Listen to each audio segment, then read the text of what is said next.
Medyo nananampal sa kahirapan yung recipe video natin for today pero kayang-kaya mo tong gawin. Today, gagawa tayo ng almond praline eclair. Pati nga yung pagbigkas dito, pinag-aralan ko pa talaga dahil baka magkamali ako at mabash na naman. So, wag na natin patagalin yan at simulan na natin. Uunahin natin yung almond praline. Dito, meron akong 1/2 cup ng sugar. Then, lalagyan natin yan ng 1/4 cup ng water. Bubuksan natin yung apoy to medium-low. And then, medyo matagal, mga aabutin to ng nasa 6 to 7 minutes. Huwag nyo nga haluin. Unang magbabrown dyan yung palibot nung nasa pan nyo. Pagka nakikita nyo nang medyo nagbabrown na siya ng malala, haluin nyo na. Tapos, pantayin nyo yung kulay niya. Kapag nakikita nyo pantay na, yon, pwede na tayong maglagay ng 80 grams o 1/2 cup ng almond. Roasted na yung kailangan natin dito. Kung walang almonds, pwede ang pistachio, ang walnuts, mga ganon, yung mga medyo light flavored na nuts. Kapag nahalo na nga natin yon, lalagay natin yan dito sa pan. Kapag wala kayong ganitong mat, lagyan nyo na lang ng brush ng shortening o ng oil yung pan nyo para hindi dumikit yung ating panutsa. Actually, panutsa lang naman talaga yung itsura niya, di ba? Hahayaan natin itong mag-set o mabuo ng mga 20 minutes. And then kapag after 20 minutes, ganyan na yung itsura niyan. Hahatiin ko lang to ng maliliit para magkasya siya dun sa ating food processor. Pag walang food processor, pwede rin naman ng blender. Kaya lang pag sa blender kasi, parang aabutin to ng pagiging peanut butter. Actually, pagka inilagay nyo to dun sa filling ng eclair, pwede rin naman talaga siyang gawin nyo ng parang peanut butter na yung texture. Pero ako kasi gusto ko, nakikita ko yung mga granules pa nung nuts. Katulad nyan. Dapat maliliit na talaga yung granules niya kasi pag may natirang malaki-laki, ay yan ay babara dun sa ating piping tip kapag maglalagay na tayo. Dito naman tayo sa paggawa ng ating custard. Dito, meron akong 3 pirasong egg yolks. Meron din ako ditong 1 1/2 cup ng fresh milk. Nilagyan ko muna yan ng kaunti. Tapos, lalagyan natin yan ng 1/4 cup ng sugar, 1/2 teaspoon ng salt, 1/4 cup ng cornstarch, and then haluin natin ng bonggang-bongga. At kapag nahalo na nga natin, lalagyan na natin yung the rest ng ating milk. Tapos, bubuksan na natin yung apoy to medium-low. And then, hahaluin natin yan. Aabunin to again ng mga nasa 6 to 7 minutes hanggang sa lumapot. Kung gusto nyo lang naman talagang gumawa ng eclair at wala naman kayong almonds, ayaw nyo nang gumawa pa ng extra. So, ang gagawin nyo dito sa custard natin is dagdagan nyo na lang yung sugar. Instead na 1/4 cup, gawin yung 1/2 cup. And then, dito na kayo magsisimula sa process na to. Kapag lumapot na yung ating custard, ganyan na itsura niyan. Dito, mag-a-add na tayo ng mga 2 teaspoon to 1 tablespoon ng vanilla extract. Huwag niyong i-left out yung vanilla extract. Hinagamit ko dito yung emul ko dahil ito talaga yung nagpapasarap ng ating filling. Sa eclair, sa creme puff, custard talaga yung nagpapasarap doon. So, yun. Lagyan lang natin yan ng balot ng cling wrap, ilagay sa freezer para mas mabilis lumamig. Pag lumamig na yan, dito meron akong 200 grams ng whipping cream, and then imimix natin yan until fully nag-volume na siya.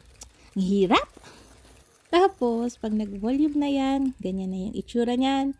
Ilabas nyo na sa freezer o sa chiller yung ating custard, and then ganyan na yung itsura niyan. Para na siyang maha. Ilagay na natin yan directly. Pwede nyo yung i-mix muna hanggang maging smooth para mas mabilis tayo mag-combine dun sa ating cream. So, yan. Pag-combine na yan and smooth na, tsaka natin ilalagay yung ating almond praline. O, diba? Ang daming process. Hindi, kasi mamahaling kasing dessert talaga to. So, pastry, ganito talaga. So, tsaga-tsaga. Pero, actually, mahal mo siya pwedeng ibentahin, masarap naman talaga. Crowd pleaser. Feeling natin kapag yung eclair nilagay nyo sa freezer, para na yung ice cream talaga. After mixing, balutin ulit ng cling wrap, ilagay sa chiller hanggang gagamitin na natin. Para naman sa ating shell o ating eclair, dito meron akong 120 ml ng milk, 120 ml ng water, 1 tablespoon ng sugar, 1/2 teaspoon ng salt, and 1/2 cup ng butter. Buksan yung apoy to medium fire and then iintayin nating matunaw and medyo uminit na yung ating mixture. Kapag medyo kumukulo-kulo na yan ng kaunti, lalagay na natin yung ating 160 grams ng bread flour and then haluin natin yon ng mga nasa 3 to 4 minutes. Kailangan ma-dry talaga natin tong mixture na to Pagka hinayaan nyo kasi yan na hindi dry na dry, hindi masyadong maumbok. Alam niyo yung, yung tindig niya, pabagsak ng kaunti, palapad ng kaunti. And then, wala siya masyadong mushy na parang hilaw-hilaw sa loob. After cooking nga nung ating mixture, nilagay ko na yun dun sa bowl, tapos hinalo-halo ko na siya para lumabas yung steam. Dito sa isang container, naghalo na ako ng 4 na pirasong large na itlog. Tapos, unti-unti ko yung inilagay. Hindi ko na napakita sa video dahil hindi ko pala na-click yung on ng record. So, pasensya na. Pero yun lang din yun. Huwag nyong ilalagay yung itlog kung mainit na mainit pa. As in, may lumalabas pang usok dun sa ating mixture. Kasi, baka maluto, syempre. I-mix nyo lang siya ng mga isang minuto lang naman. And then, kapag nakalabas na yung steam, okay na yan. Pwede nyo nang ibuhos unti-unti yung itlog. Para nga dun sa panagagamitin natin, nagmamarka na ako dyan para meron na tayong guide kapag magpa-pipe na tayo. Hindi na tayo alam yung sali-saliwa pa, manghuhula pa kung gaano siya kalapad, yung spaces. Magbigay kayo ng mga at least 2 inch na space kasi lalaki talaga tong ating eclair. So, ayan. Ganyan lang naman ako mag-pipe.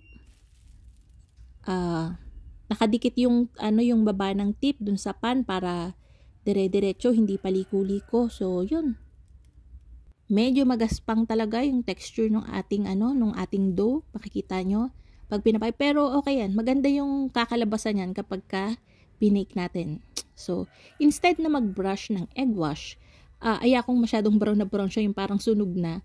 So, ang ginagawa ko, nag-spray na lang ako ng water and then yung mga nakaumbok-umbok, yun, dun ko na rin siya pina-flatten. Dinadry ko kasi talaga to sa oven para mas maganda yung, mas matagal yung lutong niya, mas maganda yung texture niya pagkakainin na. So, hindi siya yung, alam mo yung kahit hindi na siya nasa chiller, hindi siya nangungulubot o kaya after baking.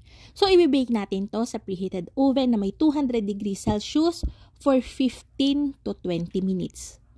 Depende sa oven. After 15 to 20 minutes, bababaan ko yung temperature to 160 degrees Celsius and i-bake ko pa siya for 15 minutes.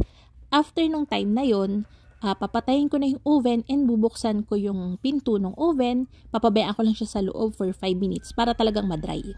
Habang nagbe-bake, wag niyong bubuksan yung pinto ng oven kasi magko-collapse bigla yan. Biglang kupis siya mga eclair natin. So, ito na yung ating cream. Haluin natin yan para mawala yung excess na air, bubbles, para maging smooth siya ulit. And then, lagay natin sa piping bag. Doblehin nyo yung piping bag para hindi kayo mahirapang mag-pipe. Kasi lalagyan talaga natin to ng pressure dahil pinupuno natin yung loob ng ating shell. Wilton 230 yata tong tong piping tip na to. Pinakapaborito ko tong panggamiting pampalaman dahil medyo malaki yung butas niya. Hindi siya basta-basta nagbabara. So, ayan. Kapag napapansin yung lumalabas na yung filling, yon, puno na yon. So, dire-diretso lang, makakagawa yung recipe na to ng 20 pieces. Yung filling natin may matitira na kaunti, parang sapat siya para sa 25 pieces. So, may pampapa kayo after. Meron ako ditong 200 grams ng chocolate. Kapag gagawa kayo, ang advice ko, pag kayong mamahalin na talaga na pastry yung gagawin nyo, gumamit na kayo ng quality na chocolate o kayo mga ingredients nyo. Kasi, kapag natikman naman yan ng customer, kahit medyo mahal nyo siyang ibenta, pero quality, magkakaroon kayo ng loyal na customer. So, yun. Minelt ko lang yun and then i-dip na natin. Hindi na ako naglagay ng kahit ano dito, ng oil o kahit ano dun sa chocolate natin para mag-set siya kaagad. Pero kung gusto nyo mas medyo numipis yung ating chocolate, pwede naman kayo mag-add ng konting oil.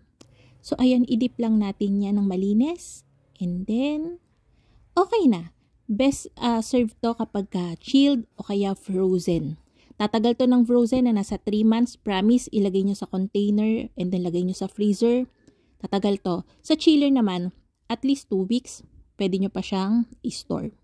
Maraming nakatikim nito. At least gumawa ko ng 80 pieces nito, parang pang free taste. Pero talagang sobrang daming umattend yung demo namin sa Cake Fiesta Manila. Wala pa sa kalahati yung nabigyan. So, sarap na sarap naman sila. And yun na nga mga kalutong tinapay. Sana'y nagustuhan niya ating video for today. Magkita-kita tayong muli. Ito pong Milalutong Tinapay. Bye-bye!